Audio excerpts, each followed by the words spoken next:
మిత్రులందరికీ జై Sriram. First time నా ఛానల్ ఎవరైనా చూస్తూ ఉంటే లైక్ చేసి సబ్స్క్రైబ్ చేసుకొని సపోర్ట్ చేస్తారని కోరుకుంటూ వీడియోలోకి వెళ్ళిపోదాం.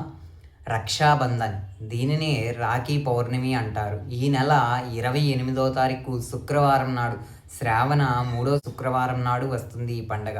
ఈ రోజున రాఖీ పండగ గురించి ముఖ్యంగా 3 రహస్యమైన కథలు ఉన్నాయి. ఆ కథలు ఏంటో తెలుసుకుందాం. పూర్వం విఘ్నేశ్వరుడు స్వయంగా పంచమ వేదమైన మహాభారతాన్ని రచించారు. ఆ రచించిన వేదంలో యుధిష్ఠిరుడు అనే ఒక మహారాజు శ్రీకృష్ణుల వారిని అడుగుతారంట. ఏమని? యుధిష్ఠిరుడు, స్వామి, యుద్ధాలకి వెళ్ళేటప్పుడు విజయం కోసం ఏదైనా రక్షణగా ఉండే రక్ష ఉందా అని అడుగుతారంట.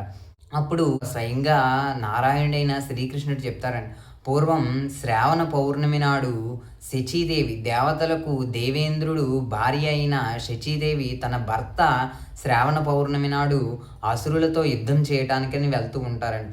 వెళ్ళే సమయంలో తన రక్షణార్థం తల్లి అయిన పార్వతిని పూజించి రక్షగా తన భర్తకి రక్షణ కడుతుందంట. దానినే రాఖీ అని, రక్షాబంధన్ అని చేసుకుంటూ ఉంటారంట. అంటే భర్త రక్షణ కోసం ఆనాడు శచీదేవి చేసింది. కాలక్రమేణా ఇది అక్క తమ్ముళ్ళు, అన్నా చెల్లెళ్ళ బంధంగా మారిందని కథనం. తరువాత రెండవ కథ. పూర్వం శిశుపాలుడి తల్లి కృష్ణుడికి పిన్నమ్మ అవుతుంది. తను వివాహమైన తర్వాత ఎంతకీ సంతానం కలగదంట. అలా కలగపోవడంతో ఎన్నో యాగాలు అవి చేస్తూ ఉండగా కొంతకాలానికి మహర్షుల యొక్క కటాక్షంతో తనకి సంతాన భాగ్యం కలుగుతుంది. ఆ కలగగానే ఆ పుత్రుడు అనారోగ్యంతో ఉంటూ ఉంటాడంట. అనారోగ్యంతో ఉంటూ ఉలుకు పలుకు ఉండదు. ఆ పుత్రుడు అలా ఉంటూ ఉండగా తనకి బాధ వేసి ఒక మహర్షి దగ్గరికి తీసుకువెళ్ళి నా పుత్రుడు ఇలా అయిపోయాడు, ఓ మహర్షి నువ్వు చెప్పు అంటే, ఈ పుత్రుడికి జన్మదిన వేడుకలు చేస్తూ ఉంటావు కదా, ఆ సమయంలో ప్రతి ఒక్కరూ నీ పుత్రుడిని ముడుతూ ఉంటారు. ఎవరైతే నీ పుత్రుడిని ముట్టగానే నీ పుత్రుడికి చలనం వచ్చి ఆనందంగా ఆరోగ్యంతో ఉన్నట్టు ఆ సమయంలో నీ పుత్రుడు కనిపిస్తాడు, అతని చేతిలోనే నీ పుత్రుడు మరణిస్తాడు అని చెప్తాడంట. అలా చెప్పగానే తన వేడుకలు చేస్తూ ఉంటే అందరూ వచ్చి తన పుత్రుడిని ఎత్తుకొని ముద్దులాడుతూ ఉంటారు. కానీ ఈ సాయంత్రం అవుతున్నా ఎవరు రారు. చివరాఖరికి శ్రీకృష్ణ భగవానులు ఇచ్చేస్తారంట. వచ్చి శిశుపాలుడిని ఎత్తుకోగానే తను కాళ్ళు చేతులు కదుపుతూ ఎంతో ఆరోగ్యంగా ఉంటూ కృష్ణుని చూసి నవ్వుతూ ఉంటాడంట. ఆ నవ్వుతూ ఉండగానే శిశుపాలుడి తల్లికి భయం వేస్తుంది, ఆనందం వేస్తుంది, భయం వేస్తుందంట. పుట్టిన కాడి నుంచి బిడ్డ చలనం లేకుండా ఉన్నాడు, ఇప్పుడు తన కృష్ణుడి చేతిలో మరణిస్తాడనే భయంతో వెంటనే కృష్ణుడి యొక్క పాదాలు పట్టుకొని, కృష్ణ, నేను నిన్ను ఒకటి కోరుతాను అంటే, అమ్మ నాకు తెలియంది కాదు, ఏంటో చెప్పు, నీవు అడిగిన వరాన్ని నేను ఇస్తాను అని చెప్తాడు. నీ పుత్రుడైన శిశుపాలుణ్ణి నీవు చంపకూడదు అని వరం కోరుతుందని. అమ్మ, నేను ఎన్ని తప్పులు చేసినా చంపకూడదు అని వరం కోరుతుందంట. అలా కోరితేనని శ్రీకృష్ణ భగవానుడు చిన్న మెలికతో తనకి వరం ఇస్తారంట. అమ్మ, శిశుపాలుడు 100 తప్పులు చేసినంత వరకు నేను శిశుపాలుడిని సంహరించను అని చెప్తాడంట. కొంతకాలానికి అలా శిశుపాలుడు తన తల్లి చిన్నప్పటి నుంచి ధర్మం నేర్పిస్తూ ఎన్ని ప్రయత్నాలు చేసినా తన పెద్దయ్యాక అధర్మవంతుడు అవుతాడంట. బ్రాహ్మణులను చంపుతూ ఉంటాడంట, స్త్రీలను బలవంతంగా బలత్కరిస్తూ ఉంటాడంట. అలా దుర్మార్గుడుగా మారాడంట శిశుపాలుడు. ఒకానొక నాడు పాండవుల యొక్క సభ జరుగుతున్న సమయంలో అక్కడ శిశుపాలుడు ఉంటాడంట. ఆ సమయానికి కృష్ణుడు రాగానే, కృష్ణుడు వచ్చాడని ధర్మరాజు వెళ్ళి కృష్ణుడి యొక్క పాదాలు కడిగి ఆ నీళ్లను తలపై జల్లుకుంటే ఈ యాదవ కులానికి చెందినవాడు, తక్కువ కులవాడు అని దూషిస్తూ ఉంటాడంట. అలాగే ధర్మరాజుని అనకూడని మాటలు అంటూ ఉండగా తిని యొక్క 100 తప్పులు ముగిసిపోతాయంట. ఒక్కసారి అక్కడే ఆసనం పైన కూర్చున్న కృష్ణ భగవానుడు లేచి 100 అని ఒక్కసారి అరిచి తన సుదర్శనాయుధాన్ని స్మరించి వెంటనే తన శిరస్సును ఖండిస్తాడంట. అలాంటి దుర్మార్గుణ్ణి ఆ సభలో సంహరించిన తప్పు లేదు. ఎందుకంటే బ్రాహ్మణులను చంపడం మహాపాపం. అలాగే స్త్రీలు దేవతా స్వరూపులు. అలాంటి స్త్రీలను హింసించేవాడు, ప్రజలని హింసించేవాడు, అలాంటి దుర్మార్గుడిని శ్రీకృష్ణుడు సంహరిస్తాడు. అలా సంహరించేటప్పుడు స్వామివారి యొక్క సుదర్శన ఆయుధం స్వామివారి యొక్క చేతికి చిన్న గాయం చేసిందంట ఆ ఆయుధం.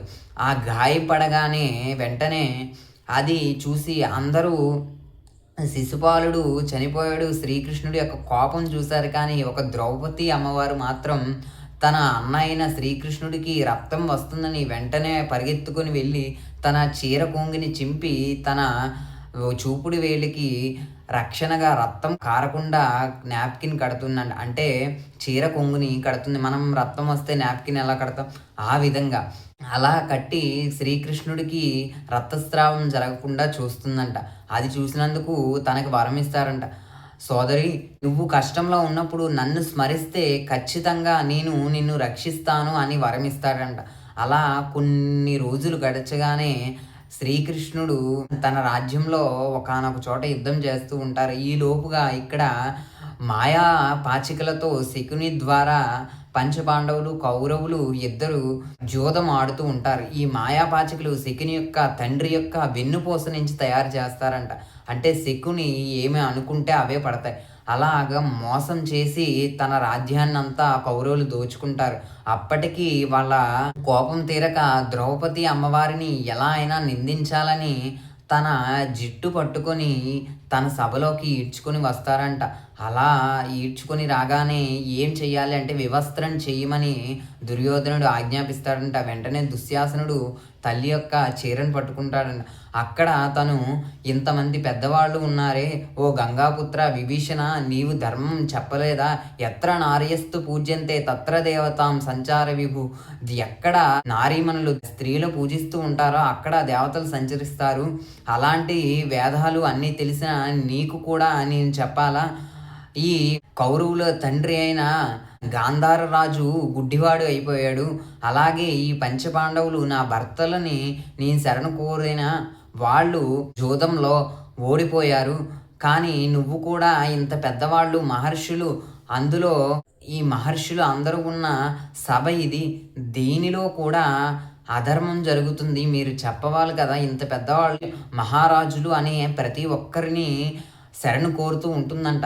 ఆ తల్లి శరణు కోరుతున్న ఎవరు రక్షించరు. ఇంకా చివరగా సాక్షాత్తు నారాయణుడైన శ్రీకృష్ణుడిని శరణు కోరుతుంది. గోపాలుని గోవర్ధనగిరిని ఎత్తి రక్షించావే ఆనాడు, నన్ను రక్షించు కృష్ణ కృష్ణ అంటూ స్మరించిందంట. వెంటనే అక్కడ బృందావనంలో యుద్ధం చేస్తున్న శ్రీకృష్ణుడి యొక్క చేతికి ఆనాడు కట్టిన తన చీర కొంగుతో కట్టిన గుడ్డని శ్రీకృష్ణుడు వారు ఇప్పి తనకి వస్త్రంగా మాయా స్వరూపంలో అందిస్తూ ఉంటారు. అది ఎంత దుశ్శాసనుడు అమ్మవారి యొక్క చీరను లాగుదామన్నా అలా చీర వస్తూనే ఉందంట. వెంటనే మహాపతివ్రత అని పెద్దలందరూ గౌరవించి నమస్కరిస్తారంట. అలా స్మరించిన కృష్ణుడు తనని రక్షించాడు అని తనకి తెలిసి కృష్ణుని యొక్క దర్శనం చేసుకుని కృష్ణుడి యొక్క కరుణా కటాక్షం పొందుతుంది. తరువాత కృష్ణుడి యొక్క సహాయంతో రాజ్యపాలన చేస్తుంది. కౌరవుల్ని సంహరించి అధర్మాన్ని జయించి ధర్మాన్ని స్థాపించి పంచపాండవులు 5వ వేదాన్ని స్థాపిస్తారు. స్వయంగా గణాలకు అధిపతైన గణపతియే విఘ్నేశ్వరుడే ఈ వేదాన్ని రచించాడు. అలా మహాభారత గ్రంథం తయారైంది. తరువాత విఘ్నేశ్వరుడు యొక్క గణేష లోకంలో సిద్ధి బుద్ధి 3వ కథ. సిద్ధి బుద్ధి ఇద్దరు భార్యలతో ఉండగా వాళ్ళిద్దరికీ శుభుడు లాభుడు అనే 2 పుత్రులు కలుగుతారంట.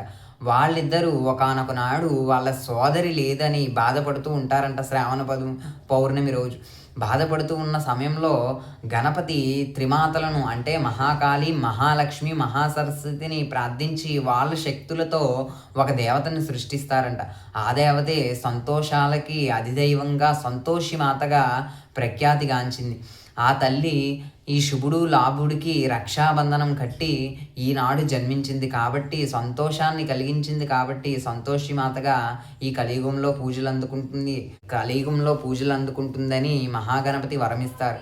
ఇప్పటికీ ఈ గణపతి వరమిస్తూ ఉంటారు. అలాగే సంతోషి మాతని పూజించే వాళ్ళు సకల శుభాలు కలుగుతారు అని నమ్మకం. అది కాక ఈవిడికి ప్రత్యేకమైన 16 శుక్రవారాల వ్రతం కూడా ఉంది. రానున్న రోజుల్లో మన ఛానల్లో ఆ వీడియో కూడా చెప్తాను. అంతవరకు ఈ ఛానల్ లైక్ చేసి సబ్స్క్రైబ్ చేసుకుంటారని కోరుకుంటూ మిత్రులందరికీ జై శ్రీ